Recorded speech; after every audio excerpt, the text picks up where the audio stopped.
तलाक आत्मा झंझर कर रख देने वाली कहानी। रजनी चल जल्दी से तैयार हो जा, मैंने ऑटो वाले को फोन किया है, बस आधे घंटे में आ जाएगा। आज इतने सालों की लंबी लड़ाई का अंत हो जाएगा। हर 3 महीने के बाद वही कोर्ट के चक्कर लगाओ, कभी कुछ अंगड़ाई कुछ जया। बड़बड़ा चली जा रही थी अपने आप में ही। रजनी ने कहा, हाँ माँ, बस तैयार होकर चलती हूँ। दोनों कोर्ट पहुंची। वहाँ मनोज पहले से ही था। फैसले के अनुसार मनोज रजनी को लाख 1 मुद्द देगा। वे दहेज का सारा सामान भी वापस करेगा। रजनी को मनोज की मांग के दिए हुए कुछ गहने भी वापस करने पड़ेंगे।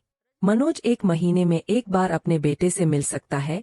जब दोनों बाहर निकले तो दोनों के ही चेहरे पर संतोष के कुछ मिले जुले भाव थे। रजनी की मां जया बार बार दहेज के सामान की निशानदेही के लिए कोर्ट रूम में भी बड़बड़ा रही थी। बाहर निकलते ही मनोज को सुनाकर कहने लगी कि आज ही चलकर कर ले रजनी यह काम। मनोज ने भी रजनी से कहा कि आज ही सामान ले लो। मनोज के साथ कुछ लोग थे, वह चले गए। फिर रजनी, उसकी माँ और मनोज एक ही टैक्सी में बैठकर मनोज के घर चल दिए। रजनी और मनोज की शादी को 15 साल हो गए थे। दोनों 9 साल ही साथ रह पाए थे। आज रजनी 6 साल के बाद आखिरी बार अपने घर जा रही थी। कितनी शिद्दत से दोनों ने मिलकर घर की नींव रखी थी, कितने अरमान बसे थे इस घर में। इसी घर की छत के नीचे दोनों ने हर हाल में साथ रहने की कसमें खाई थी। रजनी ने एक एक पाई जोड़कर घर को सजाने के लिए कितना सामान जुटाया था, पर सब बिखर गया। आज सब खत्म हो गया। उसके दिल के कोने में आज भी एक कसक है।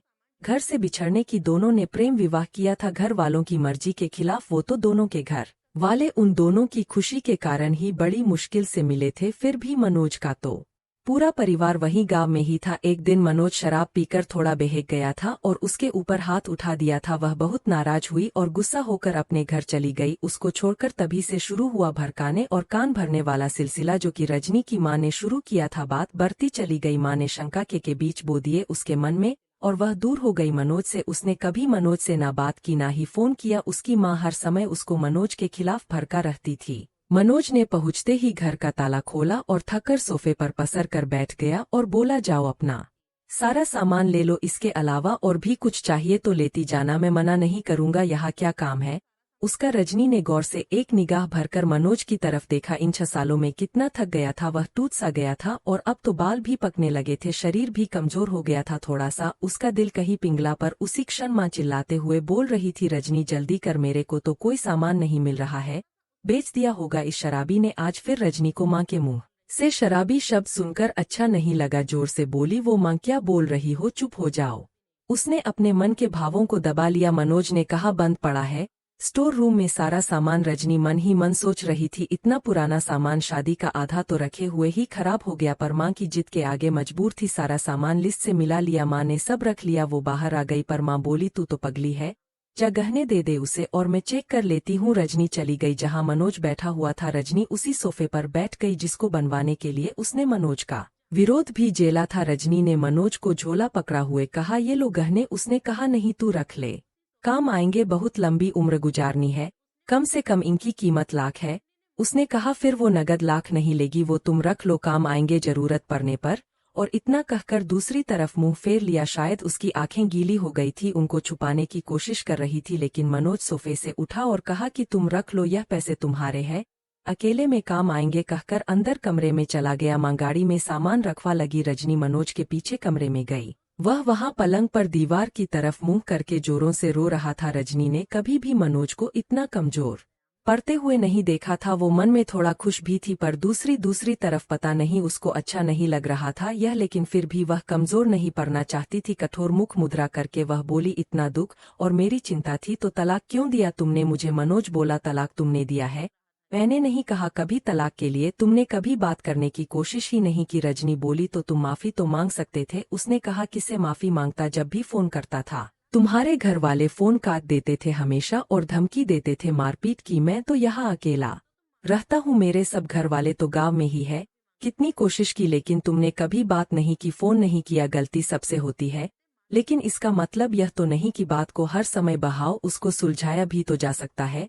यह सुनकर रजनी बोली, तो तुम घर आ जाते। मनोज बोला, हिम्मत ही नहीं हुई। तब तक मां तेज स्वर में बोली, अब तू इसकी बातों में मत आ जाना, आज से रिश्ता खत्म तुम्हारा और इसका। चल बाहर चल, दूसरे कमरे में बैठ। चलकर गाड़ी में सामान पूरा नहीं आया जब तक दूसरी गाड़ी नहीं आ जाती, यही इंतजार करना पड़ेगा। रजनी बाहर कमरे में बैठी रही माँ के साथ, पर वह अंदर से बिल्कुल सुन सी बैठी थी। मनोज की बातें सोच रही थी। ऐसा लगा कि रो देगी अभी। जब उसे वहां नहीं रहा गया तो भागकर फिर अंदर कमरे में गई। माँ की बातों को अनसुना करके जो मना कर रही थी, अंदर जाकर आंगन में देखा तुलसी और केले के पौधे सूखे पड़े थे। कितनी पूजा करती थी तुलसी की, बड़े जतन से लगाई थी। घर में हमेशा खुशहाली रहे, रोज संध्या आरती करती थी। सोचते हुए अंदर कमरे में मनोज को देखने गई। रजनी ने मनोज को देखा, वह पलंग पर उल्टा पड़ा हुआ था। वो कुछ कहती तब तक माँ पीछे से कर आवाज में चिल्लाते हुए आई और उसका हाथ पकड़कर घसीटते हुए बाहर ले गई और गाड़ी में बैठने को कहा। वो जैसे ही आगे आगे चली, पीछे से मनोज आ गया। रजनी गाड़ी में बैठने जा रही थी, तभी मनोज घुटने के बल बैठ गया